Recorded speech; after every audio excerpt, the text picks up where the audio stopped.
Hello car lovers driving the 2022 Volkswagen GTI Performance. That's the all-equipped model. What to say about this vehicle? Well, I'm the type of person who I just can't, I have to say things right off the bat. If this vehicle did not have this crummy infotainment interface, I think it's a bargain perfect vehicle. And of course, for the lease. I'm talking about the lease because the long-term reliability is always a question mark with Volkswagen. The 2022 Volkswagen GTI is offered in 3 trims. We get the all-equipped version, Performance, that goes for $39,000 here in Canada. The engine produces 241 horsepower and 273 pounds of torque and is available with a 6-speed manual or a 7-speed direct shift gearbox automatic. Volkswagen worked on the software so it can adjust the suspension 200 times every second. Impressive. The everyday upside is a very comfortable suspension which allows for these low-profile sport tires. Fuel economy is 9.3 liters in the city, 7 liters on the highway on dreaded premium gas. This performance or all-equipped version features triple zone climate control, heads-up display, and a 480-watt sound system, and very comfortable leather seats. The interior has been updated and the infotainment is way overcomplicated and beautiful to look at. The exterior styling is much better looking in person. After-drive thoughts are impressive. Sitting in front of my computer, I cannot help but wonder if Volkswagen had Toyota reliability, everyone would simply own Volkswagens. What is the car's mission? It's always been the everything car. It's got to be fun to drive, it's got to be comfortable, it's got to have convenience, it's got to have good visibility, it has to be good looking, it has to do all those things. It does all those things with brio.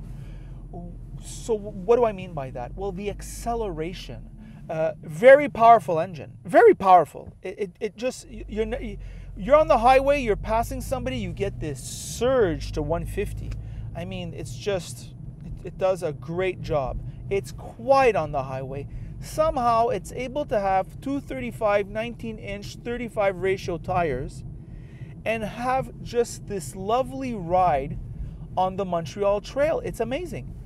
I'm in comfort mode. Even in sport mode, it's not that bad, but it's so comfortable. Of course, Volkswagen GTIs have always been the entry into high-end German. Maybe the 2021 wasn't exactly doing that for me, but this 2022 definitely is doing this for me. The customization available, steering feel, suspension, all that stuff available on this GTI. The plastics are of reasonable quality. It's just, there's something about this design language. It is not that different from, let's say, the Jetta GLI that I did, but it's just, I don't know, these hexagons are awesome. There's just this general wraparound feel is just a little bit higher end. I don't know if it's because they use like a different charcoal color. It just feels better, and it feels pricier. It feels more expensive. And I think in large part this digital dash, this digital infotainment, which is a wreck to use. However, it is beautiful to look at. It's precise. It's high contrast, bright colors, high level. One of the things I've been the most wrong about in the car business is when these digital dashes came out. I thought they were maybe a little bit gimmicky, the first ones, but boy, are they awesome now. I just hope they last a long time. I wouldn't want to fix one of these. The transmission doesn't draw attention to itself.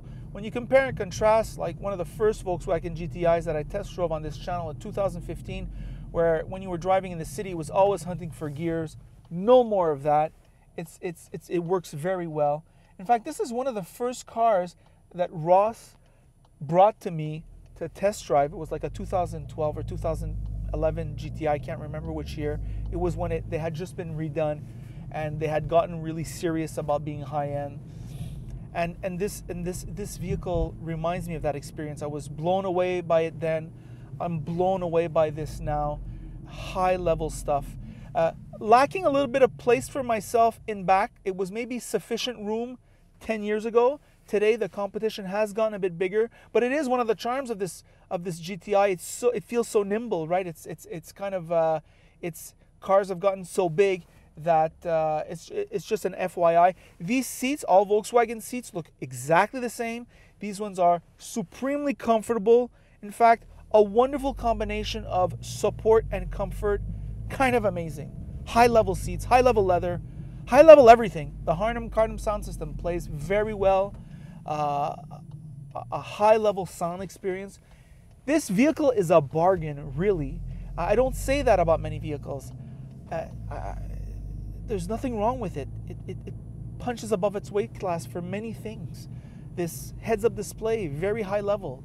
Nice sunroof, nice visibility for us in front. It's a very gloomy day outside today. We're getting good light from this sunroof. High level. With most Volkswagen products, I recommend that you lease, and if you don't have many problems with it, then you can buy it out. Don't buy it out right away. I mean, you have these, Volkswagens have this uneven reliability, I'll say, and it's problematic, right? We're not buying a BMW 7 Series. Like, there is a little bit of budget consciousness. Cars are getting so expensive, and you don't want to go to the Volkswagen dealer and pay $3,000-$4,000 for a high-level repair when your car's only 2-3 years old or 4 years old, right? Well, 2-3 years is going to be on the warranty, but once that warranty is finished, you don't want that, right? So normally, if it doesn't give you problems in the first 4 years, I found, and this is totally unscientific, I found most Volkswagen owners have a good experience after the 4 years. So kind of like an indicator. Apart from that, great car. This GTI plants itself to the top of the list again. And I almost bought a Volkswagen GTI in 2014. It was a 2015, and had it not been for the crummy dealer experience, I would have bought one.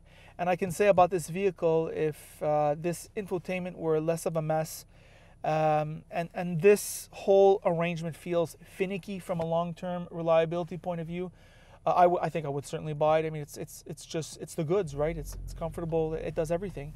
It provides you with that feeling of luxury. It's a value. You feel your money. And what else do you want, right? I mean, high-level stuff, Volkswagen. So that is the review. By the way, if you like this video, like it. If you don't like it, don't like it. And if you really like it, well, then of course, you should subscribe. And that is it.